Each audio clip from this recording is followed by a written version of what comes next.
KDP ಮೀಟಿಂಗಲ್ಲಿ ನಾವೇನು ಪ್ರಶ್ನೆ ಕೇಳಿಲ್ಲ. ಮೂಳೆ ಅವರು ಅವ್ರ ಪಾರ್ಟಿಯವರೇ ಅವರಿಗೆ ಒಂದು ಪ್ರಶ್ನೆ ಕೇಳಿದ್ರು.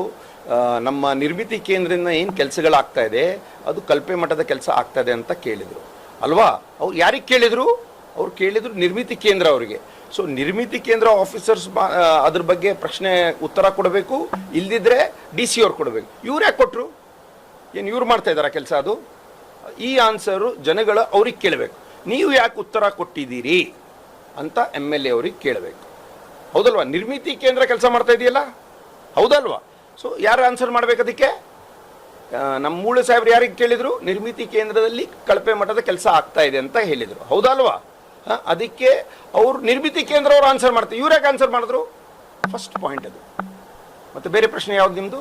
ಅದೇ ಸರ್, ಈಗ ಈ ಗೋ ಹತ್ಯೆಗೆ ಸಂಬಂಧಪಟ್ಟಂತೆ ಕೇಸ್ ಆಗಿದೆ ಸರ್, 4 ಜನರ ಮೇಲೆ ಕೇಸ್ ಆಗಿದೆ, MLA ಸೇರಿದಂತೆ ಉದ್ದೇಶಪೂರ್ವಕವಾಗಿ ಕೇಸ್ ಮಾಡ್ತಿದ್ದಾರೆ ಅಂತ ಆರೋಪ ಮಾಡ್ತಿದ್ದಾರೆ ಸರ್ ಅವರು.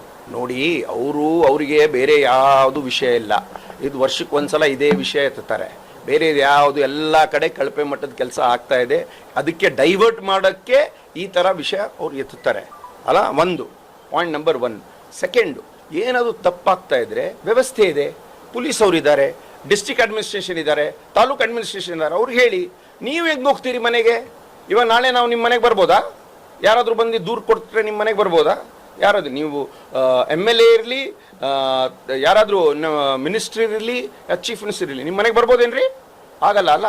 ಆ ಥರ ಕಾನೂನು ನಿಮ್ಮ ಕೈಯಲ್ಲಿ ತಗೋಬಾರ್ದು, ನಾವು ಹೇಳಿದಷ್ಟೇ. ಅದಕ್ಕಾಗಿ ನಾವೇನೂ ದೂರು ಕೊಟ್ಟಿಲ್ಲ ಅವ್ರ ಮೇಲೆ, ನಾನು ಅವ್ರ ಬಗ್ಗೆ ಯಾವತ್ತೂ ಮಾತಾಡಿಲ್ಲ, ಮುಂದೆನೂ ಮಾತಾಡೋದಿಲ್ಲ, ಹೌದಲ್ವಾ? ಅವರೇ ಮಾತಾಡೋದು. ಆಮೇಲೆ ನಾವೇನು ದೂರು ಕೊಟ್ಟಿಲ್ಲ. ನಾವು ಯಾರು ಬೇರೆಯವ್ರು ಹೋಗ್ಬಿಟ್ಟು ದೂರು ಕೊಟ್ಟಿದ್ದಾರೆ, ಅವರು ನಾವು ಗೋಹತ್ಯೆ ಬಗ್ಗೆ ದೂರು ಕೊಟ್ಟಿಲ್ಲ, ಅದು ವಿಷಯ ಬಗ್ಗೆ ಕೊಟ್ಟಿಲ್ಲ. ನೀವು ಹೋಗ್ಬಿಟ್ಟು ಎಲ್ಲಿ ಯಾರ ಮನೆಗೆ ಹೋಗ್ಬಿಟ್ಟು ನೀವು ಆತಂಕ ಮಾಡಿದ್ರಿ, ಅದ್ರ ಬಗ್ಗೆ ನಾವು ದೂರು ಕೊಟ್ಟಿದ್ದೇವೆ. ತಮಗೆ ಬೆದರಿಕೆ ಇದನ್ನ ಮಾಡಿದ್ದಾರೆ, ಯಾರಿಗೆ? ತಮ್ಮ ಹೆಸರನ್ನು ಉಲ್ಲೇಖ ಮಾಡಿದ್ದಾರೆ ಸರ್. ಅದರ ಪ್ರಕರಣದಲ್ಲಿ FIR ಅಲ್ಲಿ ಇದೆ ಸರ್, ವಿಜಯ್ ಸಿಂಗ್ ಅವರಿಗೆ ಬೆದರಿಕೆ ಹಾಕಿದ್ದಾರೆ. ಅವತ್ತು ಗೋ ರಕ್ಷಣೆ ಮಾಡಕ್ಕೆ ಹೋದಂತ ಸಂದರ್ಭದಲ್ಲಿ ಏಕವಚನದಾಗ ಸಂಬೋಧಿಸಿದ್ದಾರೆ. ಅವ್ರು ಮಾಡಿದಾರಲ್ಲ, ನೋಡಿದ್ದೀರಲ್ಲ ನೀವು. ಸೊ ಅದ್ರ ಪ್ರೂಫ್ ಇದೆ. ಅದಕ್ಕೆ ನಾವು ಹೇಳಿಲ್ಲ. ಮತ್ತು ನಾನು ಯಾವತ್ತೂ ಯಾರಿಗೂ ನಮ್ಮ ಮೇಲೆ ಯಾರಾದರೂ ಹೇಳಿದ್ರೆ ನಾವು ಡಿಫೆಂಡ್ ಮಾಡ್ಕೋತೀವಿ. ಅವರು ನಮ್ಮವ್ರು ಹೋಗ್ಬಿಟ್ಟು ದೂರು ಕೊಟ್ಟಿದ್ದಾರೆ ಅಂತ ನನಗೆ ಆಮೇಲೆ ವಿಷಯ ಗೊತ್ತಾಯ್ತದು. ಸರಿಗ ಕೊನೆಯದಾಗಿ ತಾಲೂಕಾ ಲೆವೆಲ್ ವಿಷಯ ಅಂತಂದರೆ ಪೊಲೀಸ್ ಇಲಾಖೆ ಸಂಪೂರ್ಣವಾಗಿ ವಿಜಯ್ ಸಿಂಗ್ ಅವರ ಕಂಟ್ರೋಲ್ ಇದೆ ಅಂತ KDP ಸಭೆಯಲ್ಲಿ ಜಿಲ್ಲಾ ಉಸ್ತುವಾರಿ ಸಚಿವರಾಗಿರ್ಬೋದು, SP ಅವರ ಒಂದು ನೇತೃತ್ವದಲ್ಲಿ ನಡೆದಂಥ ಸಭೆಯಲ್ಲಿ ಇದು ಉಲ್ಲೇಖ ಮಾಡ್ತಾ ಇದೆ ಸರ್. ಇದು ಎಷ್ಟರ ಮಟ್ಟಿಗೆ ಸತ್ಯ ಸರ್? ಇದು ಪೊಲೀಸ್ ಇಲಾಖೆ ವಿಜಯ್ ಸಿಂಗ್ ಅವರ ಅಂಡರಲ್ಲಿ ಇದೆಯಾ? ಅದು ನೀವು ಹೇಳಬೇಕು. ನಮ್ಮ ಅಂಡರಲ್ಲಿಲ್ಲ ಅಂತ ನಾನು ಹೇಳ್ತೀನಿ. 100% ಇಲ್ಲ. ನಾನು MLC 6 ವರ್ಷ MLC ಆಗಿದ್ದೆ. ನನ್ನ ಹತ್ರ ಒಂದು ಗನ್ಮ್ಯಾನ್ ಇರಲಿಲ್ಲ. ಸೊ ನನಗೆ ಎಸ್ಕಾರ್ಟ್ ಬೇಕಾದ ಅವಶ್ಯಕತೆಯೇ ಇಲ್ಲ, ಯಾವುದು ಮುಂದೇನೂ ಬೇಕಾಗಿಲ್ಲ. ಅರ್ಥ ಆಯ್ತಾ? ನಾವು ಯಾವತ್ತೂ ಆಡಳಿತಕ್ಕೆ ಅಡ್ಮಿನಿಸ್ಟ್ರೇಷನಲ್ಲಿ ನಮ್ಮ ಕೈಯಲ್ಲಿ ಇಟ್ಕೊಳ್ಳೋದು ಎಲ್ಲ ಯಾವತ್ತೂ ಪ್ರಯತ್ನ ಮಾಡ್ತಾ ಇಲ್ಲ. ನಾವು ಒಂದೇ ಒಂದು ನಮ್ಮ ಗುರಿ ಏನಂದರೆ ಆಫೀಸರ್ ಎಲ್ಲರೂ ಸೇರ್ಕೊಂಡು, ನಾವು ಅವರು ಯಾರಾದರೂ ಇರಲಿ ಎಲ್ಲರೂ ಸೇರ್ಕೊಂಡು, ಸರ್ಕಾರ ನಮ್ಮದಿದೆ, ಸೇರ್ಕೊಂಡು ಒಳ್ಳೆ ಕೆಲಸ ಮಾಡೋಣ, ಏನು ಅಭಿವೃದ್ಧಿ ಕೆಲಸ ಮಾಡೋಣ ಅಂತ ಒಂದೇ ಒಂದು ಉದ್ದೇಶ ನಮ್ಮದು. ನೀವೇ ಬಂದು ನೋಡ್ಕೊಳ್ಳಿ. ನೀವು ಇವಾಗ ಹೋಗ್ತೀರಲ್ಲ, ರೋಡ್ ಹಾಲತ್ ನೋಡಿ, ಎಲ್ಲ ಕಡೆ ಹೋಗಿ ನೋಡಿ ಹೆಂಗಾಗಿದೆ ಅಂತ. ಅವರು ಯಾರ್ಯಾರು ಹೇಳ್ತಾರೆ ಒಳ್ಳೆ ರೋಡ್ಸ್ ಇದೆ ಅಂತ, ನಾನೇನು ಹೇಳಲ್ಲ. ನೀವೇ ಒಂದು ರೌಂಡ್ ನೋಡ್ಕೊಂಡು ಹೋಗಿ ಗೊತ್ತಾಗುತ್ತೆ ನಿಮಗೆ ಏನು ಕೆಲಸ ಆಗ್ತಾಯಿದೆ, ಅಭಿವೃದ್ಧಿ ಏನಾಗ್ತಾಯಿದೆ ನೋಡಿ ಅಷ್ಟೇ. ಆಮೇಲೆ ನೀವು ಪ್ರಶ್ನೆ ಮಾಡಿ, ಯಾರಿಗೆ ನಾನು ಬಂದು ನಮ್ಗೆ ಪ್ರಶ್ನೆ ಮಾಡಿ ನಾನು ಸುಳ್ಳು ಹೇಳ್ತಾ ಇದ್ದೇನೆ ನನಗೆ ಹೇಳಿ, ಬೇರೆಯವ್ರು ಯಾರು ಮಾಡಬೇಕಿದ್ರೆ ಮಾಡಿ. ನೀವು ಧರ್ಮಸ್ಥಳ ವಿಷಯದಲ್ಲಿ ನೋಡಿ, SIT ತನಿಖೆ ಸರ್ಕಾರ ಆದೇಶ ಮಾಡಿತ್ತು. ಆದೇಶ ಮಾಡಿದಾಗ ಎಲ್ಲರೂ ಆಪೋಸಿಷನ್ ಅವರಿರಲಿ, ರೂಲಿಂಗ್ ಪಾರ್ಟಿ ಅವರಿರಲಿ, ಎಲ್ಲರೂ ಅದಕ್ಕೆ ವೆಲ್ಕಮ್ ಮಾಡಿದ್ರು. ಮತ್ತು ನಾವು ತನಿಖೆ ಮಾಡಿದ್ವಿ. ಯಾರೋ ಬಂದು ಒಂದು ದೂರು ಹಾಕಿದ್ರು, ಇಂಥ ಈ ಥರ ಆಗಿದೆ ಅಂತ. ಆವಾಗ ನಾವು ತನಿಖೆ ಮಾಡಬೇಕಂತ ನಾವು ತನಿಖೆ ಮಾಡಿದ್ವಿ. ಆ ತನಿಖೆಯಲ್ಲಿ ಏನಾಯಿತು, ಹೆಂಗಾಯಿತು, ಅದು ವಿಷಯ ಬರುತ್ತೆ ಆಚೆ. ಅದಾದಮೇಲೆ ನಾವು ನೋಡ್ಬಿಟ್ಟು ಹೇಳೋಣ ಏನಾಗುತ್ತೆ ಅಂತ. ನೋಡಿ, BJP ಅವರು ಧರ್ಮದ ಬಗ್ಗೆ ಯಾವಾಗಲೂ ರಾಜಕೀಯ ಮಾಡ್ತಾರೆ. ಕಾಂಗ್ರೆಸ್ ಅವರು ಧರ್ಮದಿಂದ ಯಾವತ್ತೂ ರಾಜಕೀಯ ಮಾಡಿಲ್ಲ, ಮುಂದೇನೂ ಮಾಡೋದಿಲ್ಲ. ಅದ್ರ ಬಗ್ಗೆ ನಾವು ಜಾಸ್ತಿ ಮಾತಾಡೋಕ್ಕೆ ಹೋಗೋದಿಲ್ಲ. ಸೊ ತನಿಖೆ ಆಗಲಿ, ಮತ್ತು ಎಲ್ಲ ಬರ್ತದಲ್ಲ, ಎಲ್ಲ ರಿಪೋರ್ಟ್ ಎಲ್ಲ ಬರಲಿ, ಆಮೇಲೆ ಗೊತ್ತಾಗುತ್ತೆ ಏನಾಗುತ್ತೆ ಅಂತ.